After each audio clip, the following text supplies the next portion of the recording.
When you look at the things outside in weather like this and seasons like this of winter, we look at trees and different things. Like you look at trees and it seems like they're not alive, right? The leaves are all gone, they're barren, and it seems like in many ways they're dead. But we all know that things are not always as they seem. Even though the trees may look dead outside right now, we know that deep within there is life in those trees. And in the springtime, that life is going to come forth. I think in the same way, when we think about what the scripture, what the Bible says about us as humans, humanity, many times we can seem like we're alive on the outside. There are many people around us, many of us, we seem like we're alive, but things are not always as they seem. Sometimes, if we look deeper, there can actually be death inside. And I think this is a little bit of what the scripture today is talking about as we think about this idea of going from death to life. If you can keep that in mind, that idea of going from death to life. Let me read you this quick, helpful quote by Mark Strauss. He says, "The healing of the Gerasene demoniac represents the second in a series of four powerful miracles demonstrating Jesus' messianic authority, including authority over nature." If you heard last week, we talked about Jesus, he calms the storm, authority over nature. Demons, that's this week. Chronic disease and death, those are the coming passages. So earlier exorcisms confirmed the authority of the kingdom of God over individual agents of Satan's realm. This one goes even further as Jesus confronts and easily overcomes a legion of demons in a hostile environment. And so this passage, we're going to see Jesus' power and authority over demons in the spiritual realm. So last week was nature. This week is more about demons. And then we'll see exorcism as death. This is just following what Mark is writing about. So if you've been here, we've been going through the book of Mark. And we've been going through it for several months now. Here we are in chapter 5. We're moving along. Again, last week, chapter 4, verse 35 to 41. Remember that.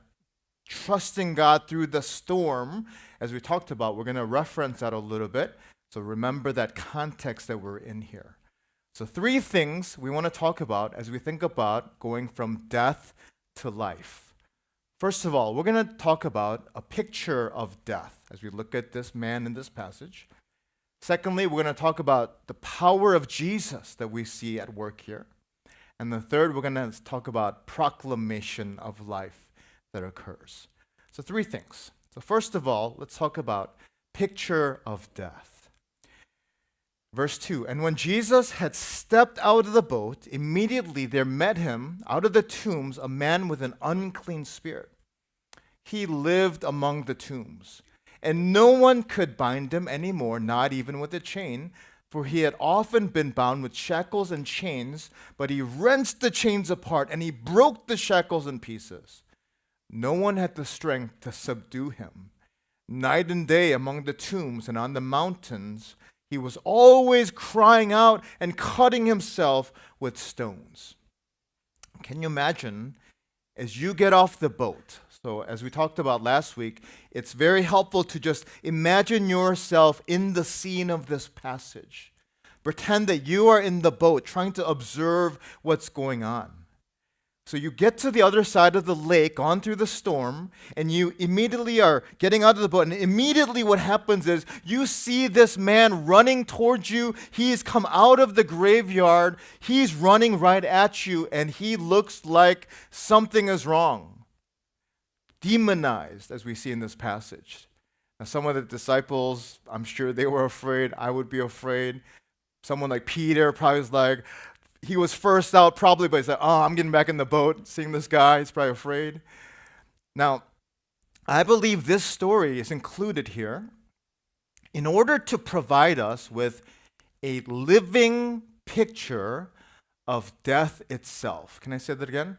This story, I believe, is provided in order to provide us with a living picture of death itself. In other words, we can see the devastating effect and impact of sin in our lives through the picture of this man.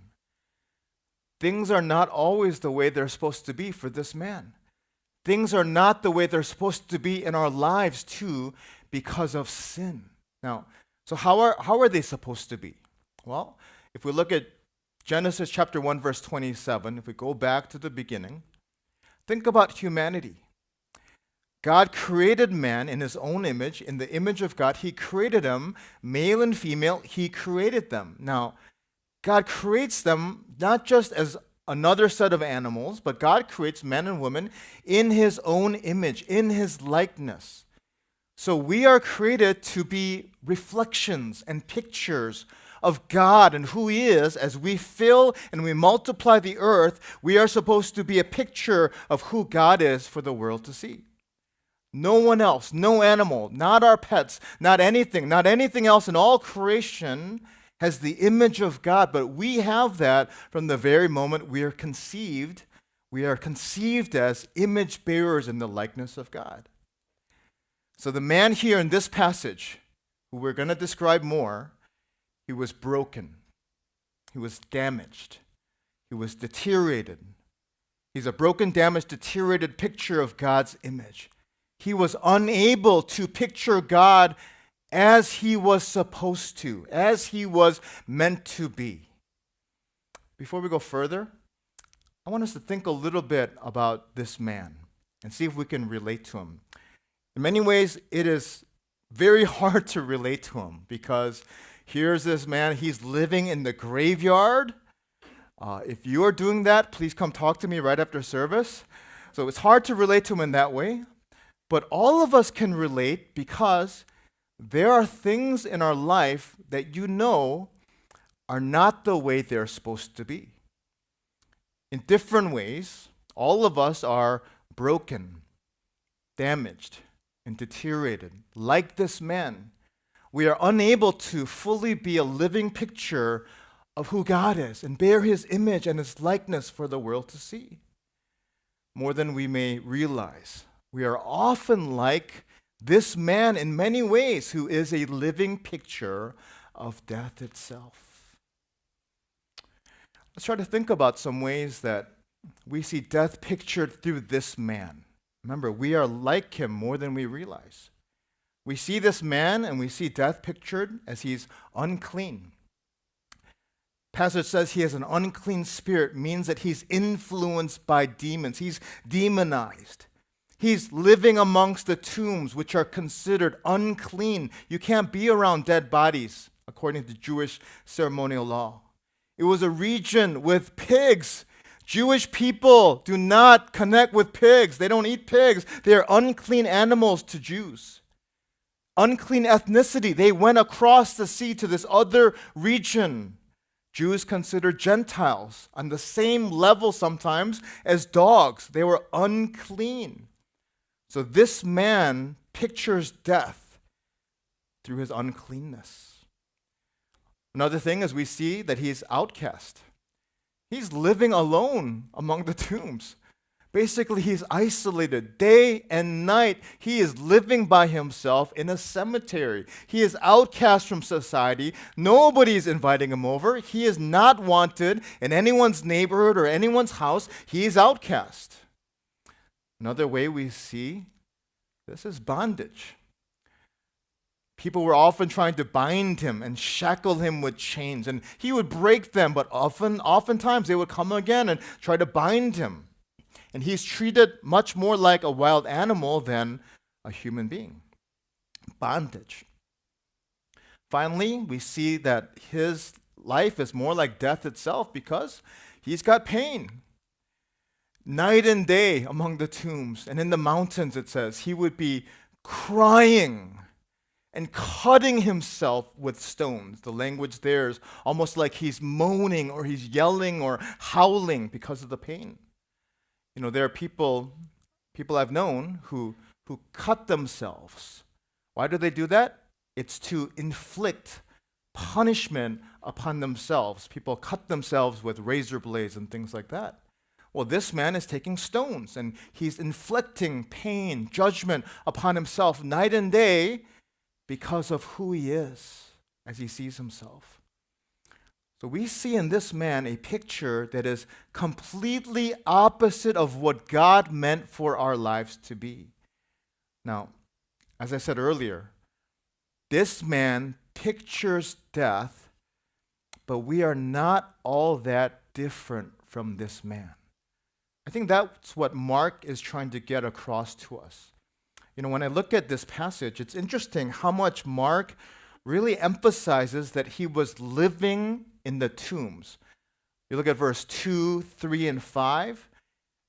Again and again in those verses, in that short section, Mark is talking about how he's living in the tombs. He's living in the graveyards. And I wondered, why is Mark doing that? Well, I think Mark is trying to show us that this man is a living picture of death itself.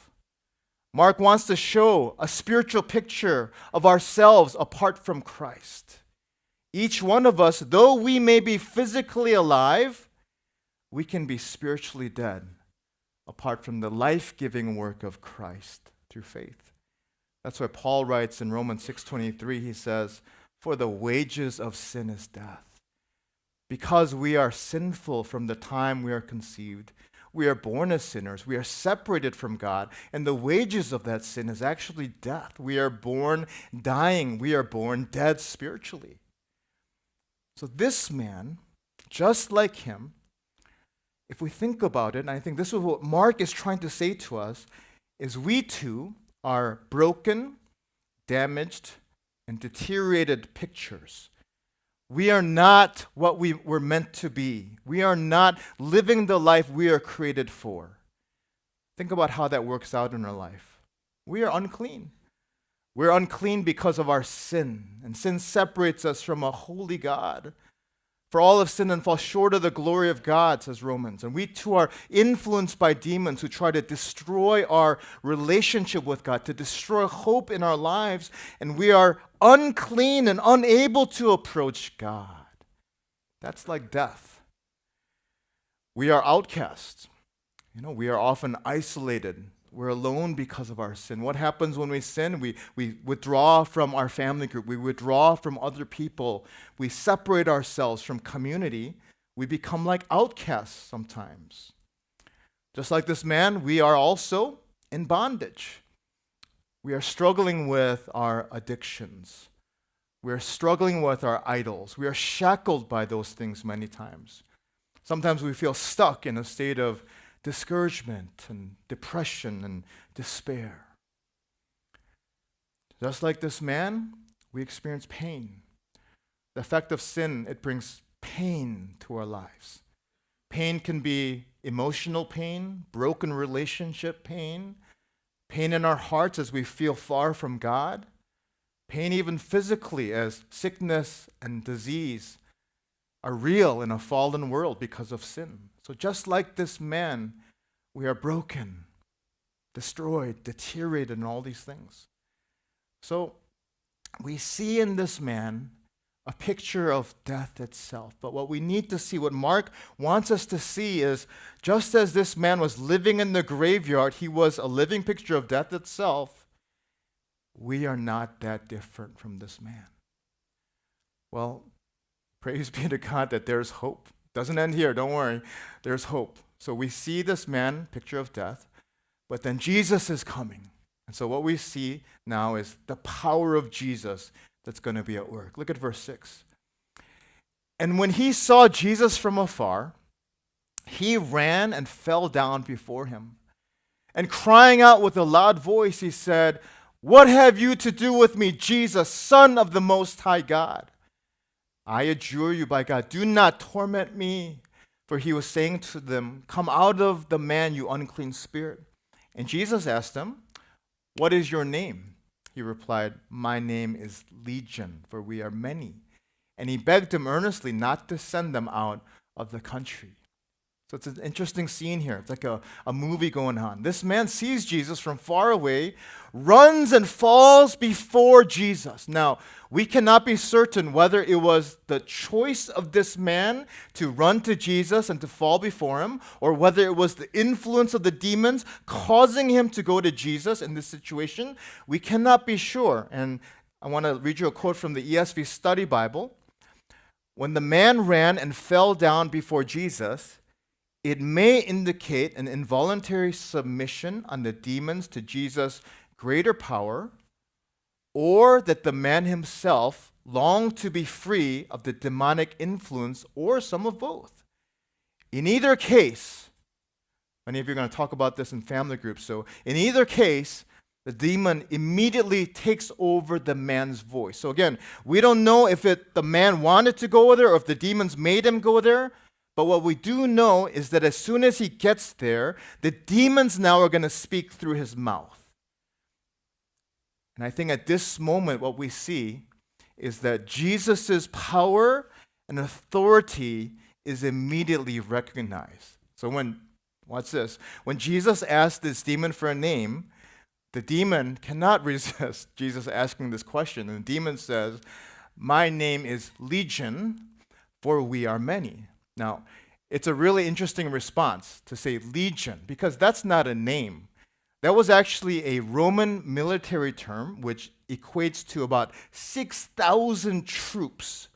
Now, I don't believe there's actually 6,000 demons in this man. Maybe there was. But I think the demons are all about lies and deception. And what they're doing is they're exaggerating in order to make them seem insurmountable and powerful to Jesus. It's like if you ever go to like a national park and you see a bear, you're supposed to like rise up and make yourself as big as possible so that the bear gets scared of you. That's what the demons are doing. They're trying to be as big as possible so that Jesus might turn away. These demons are trash talking Jesus there. But what happens? Jesus, he just stands there. He doesn't even respond to that. And what we see happen next is these demons start begging. So they start trash talking. They realize they got no shot here, and then they start begging. And so after Jesus asks for their name and they give it, what do they know? They know that all power and authority rests with the Son of God who is standing before them. So in verse 10, immediately they beg and say, "Please, can you just please not cast us out of this region, out of this area, this country?" Now notice something here. These demons, this is helpful for us, these demons cannot do anything without the permission of Jesus. It's just like in the Old Testament when you look at the book of Job. Satan wanted to do all these things to Job, to inflict pain and to take away things and all these things. But for every one of those things, he had to get God's permission. Satan cannot do anything apart from God's permission. That's why you look at 1 Corinthians 10:13, Apostle Paul, he says this, "No temptation has overcome you that is not common to man. God is faithful, and he will not let you be tempted beyond what you can bear, beyond your ability. But with the temptation, he will also provide the way of escape." He will provide a way out so that you may be able to endure it. We need to understand this because sometimes we feel like we're in those situations and we're being demonized, we're being tempted or whatever it is, and we feel like we have no choice but to sin. No. Satan can only tempt us as much as God allows. God gives Satan permission to tempt us, but God gives Satan limits on how much he can tempt us. And even in the midst of all that, God always provides a choice.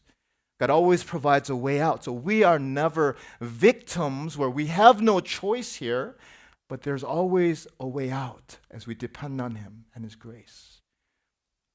That can be encouraging when we face those times. So now let's get back to this story, looking at what happens next. In verse 11, "Now a great herd of pigs was feeding there on the hillside." Again, picture this. "And they begged him, saying, 'Send us to the pigs, let us enter them.' So he gave them permission." Again, permission given by God. "And the unclean spirits came out and entered the pigs, and the herd, numbering about 2,000. That's a lot of pigs, 2,000 pigs. And all these pigs suddenly go crazy, and they rush down the steep bank into the sea, and they drown in the sea." Oh man, can you imagine that scene? Can you imagine like the water levels rising? It's like kids always joke around when I get in the bathtub, the water level rises. Can you imagine 2,000 pigs getting in the? So I've often wondered why Jesus allowed for these demons to enter into this herd of pigs. Have you ever wondered that? Like, why doesn't Jesus just cast out these demons? Just eradicate the man with these from these demons. Why doesn't just Jesus do that? Well, I believe that it is so that in this case there could be tangible proof that the demons were no longer present and demonizing this man. Because the demons who are in this man speaking through his mouth, now we see them go over to this herd of pigs and die with these pigs. So we know that this man no longer is demonized and he is set free. I believe this was intentional so that that transference could be seen, so this man's freedom could be evident to everyone who sees that there. That's why, as we look at what's going on here, verse 17, all the people hear about this. What do? They start begging Jesus, can you just get out of here? Can you leave the area, please? I think it's because they fear, of course, but also it's because Jesus was messing up the pork industry in that town. All these pigs are gone. And so they're just wanting Jesus to get out of here. Well, as we think about what's going on here, this passage demonstrates to us the power of Jesus. The previous passage was about the power of Jesus over nature as he calms the storm. This passage is about Jesus' power over demonic influences, temptations, and struggles that we face, that influence in our lives. Now, can I warn us to be cautious here? I was thinking we could easily walk away from this passage and from this sermon thinking like this, okay, now when I go forward and I go out tonight, all these things, I may have temptations. I may have things coming, but Jesus is here and he's fighting for me. And we think about like a boxing match. And Jesus is always going to be there fighting for me. I actually think it could be partially true, but I also think that's not enough. It's of utmost importance that we realize that Jesus, in this passage, and as we look at the scriptures, Jesus is not just fighting against Satan for us, but we realize that Jesus has defeated Satan and all demonic influences in our life. Jesus won all victory over Satan, hell, and death when he died and rose again on the cross. It's through the cross that broken, damaged, and deteriorated pictures are restored and made right. Because of Jesus, we are clean. We are made clean. His righteousness covers our brokenness. His righteousness repairs our damage. His righteousness restores our deteriorated hearts. Power of Jesus. Because of Jesus, we are invited. We are no longer isolated. We are no longer orphans. We are no longer lost. We are invited to be part of his family as adopted children of God. The power of Jesus. Because of Jesus, we are set free. His power sets us free from our bondage, shackles, and addictions. And so sin's power no longer reigns in our life. We still feel the effect of it to some degree, but the power of it no longer reigns in our life. And we are free. The power of Jesus. Because of Jesus, we are healed. Jesus is the great healer. He redeems all of our pain, all of our tears, our fears. In this life, he wipes away our pains and tears and comforts us through our fears. But when we finally get home, there will be no more tears, no more pain, no more fear. We are healed eternally. So when we think about this passage, can you please be encouraged because of the victory that Jesus has won for us through his cross, death, and resurrection. We can declare, saying, I am clean. I have been made clean. When I stand before God because of his righteousness, I am clean. Even though we fall into sin, even though we make mistakes, the way that God sees us as justified ones, we are clean, and he declares us clean. We are invited. I'm invited. I'm a child of God. I'm not an orphan lost in this world, but I am invited to my Father's family. I'm part of it, and I'll never be let go. He will never forsake me. He'll never turn his back on me. I'm invited. Because of his power in our life, we can say, I'm set free. Yes, there's all sorts of struggles still that exist, of course, but ultimately the reality of our life is we are set free, and there's nothing in this world, in our past, in the things that we've gone through, there's nothing that can hold us anymore because we are set free. We can say, I'm healed. Jesus is my healer. People have hurt me. I've made mistakes and hurt myself. But Jesus heals me from all those wounds. We can say, I am healed. So what an amazing thing that's going on. So first, in this passage, we see a picture of death itself that is like us. It's a glimpse of who we are in our hearts. But then secondly, we see the power of Jesus that cleanses, invites, frees, and heals us. And then finally, last but not least, what happens after that? Well, I believe there's proclamation of life that takes place. Look at verse 18. And as he was getting into the boat, the man who had been possessed with demons begged him that he might be with him. And Jesus, he did not permit him, but said to him, go home to your friends and tell them how much the Lord has done for you and how he has had mercy on you. And he went away and began to proclaim in the Decapolis how much Jesus has done for him, and everyone marveled. Now this man, again, imagine yourself, you're getting into that boat with Jesus as one of his disciples. This man totally changed, radically transformed. He's wanting to get in the boat, of course, too. He's wanting to go with you. He's wanting to follow Jesus alongside everyone else. But look at what Jesus does instead. Jesus does not permit him to get in the boat. This is not rejection, this is love. He does not permit him to get in, but instead, he gives this man a calling to go. He is to go and tell his friends how the Lord had mercy on him. Jesus is giving this man, 30 seconds ago, he was demonized. He was amongst the tombs. He was howling at night, cutting himself.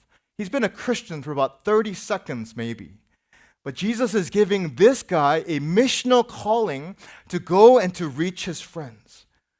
So in verse 20, this man goes and proclaims, it says, how he was brought from death to life.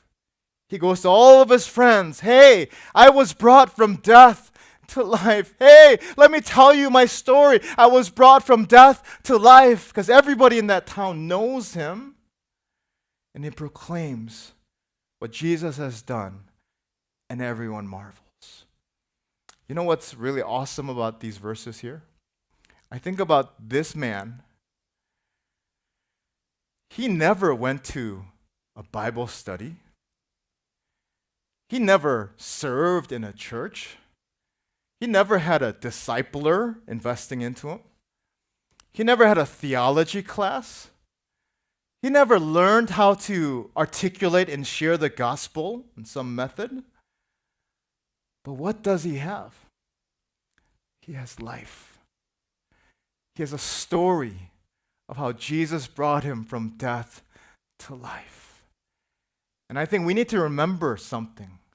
Sometimes we feel like, well, I can't talk to my friend. I don't really know how to share the gospel. Or sometimes we feel like, I just feel kind of intimidated here. Or sometimes I don't know what to say. Or when they ask about the dinosaurs, I don't know how to explain that. And we get all this. This man just had life to share. He had a story. And he wanted other people to know. And they were marveling at what Jesus had done in his life. We don't need to know all the answers, but God brings people every day into our life, people who are living amongst the tombs. They may look alive, they may look like all these things, but deeper, they may be living among the tombs, and they need to go from death to life. And we all have that calling to share the story of what He has done in our life. When we think about this passage, we see these three things. Picture of death, death itself. We see the power of Jesus and how He works. And then we see we are called to go and proclaim life. Can I encourage you? Never underestimate the power of just sharing your story and testimony with other people. We're going to watch this short video, and after that, I just have one more quick thing to say. We're going to watch this short video just about this woman who is just basically sharing her testimony of how Jesus saved her. And the title of this video is, "Oh Death, Where is Your Sting?" We'll watch this together. We'll never forget that there's incredible power just in sharing your story of how Jesus has brought you from death to life. Can I close just with this thought?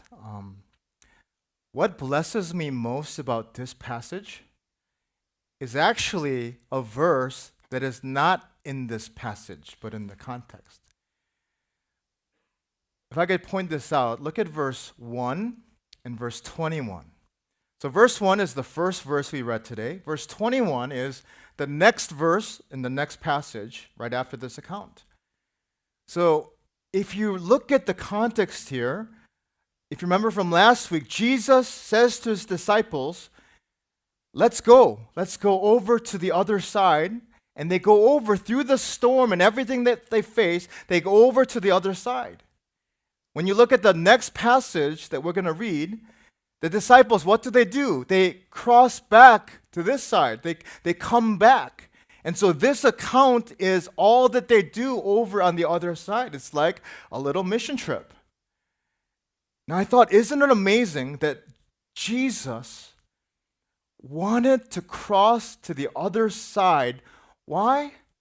So that maybe in his mind he was thinking about this man. Maybe he said to his disciples, let's go to the other side. But in his mind, he was thinking, let's go to the other side because I need to minister and reach out and pursue this man, to love him, to care for him. A man that no one could help, no one could even hold down, a man living in the graveyard. This man might as well have been abandoned and forsaken by all, because if he dies in the graveyard, nobody cares about this man. A man who is basically dead and unacceptable before God because of his unclean state. Yet Jesus felt it worthwhile to go through the storm in order to reach and to pursue this man. Because this man's life was not being lived the way it was created to be. Jesus wanted this man to experience not death, but Jesus wanted this man to experience life. Not only does he free this man and give him life, but he sends and he commissions this man to go and proclaim to others. And I thought about all of us here. Jesus comes for us. We are not that different from this man. Just like for this man, Jesus comes for us. He goes through whatever storm it takes. He leaves heaven above to come and dwell amongst us on this earth so that he can die for us, so that he can breathe life into us. He can bring us from death to life. There's no storm, no hurricane, nothing that Jesus will not cross to get to you because he loves us. Let's be the ones who will get to others.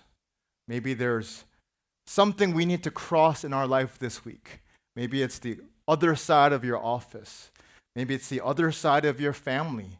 Maybe it's the other side of an email. Maybe it's the other side of a broken relationship. But maybe there's something that we need to cross this week in order to love someone and help them go from death to life. Can we pray together?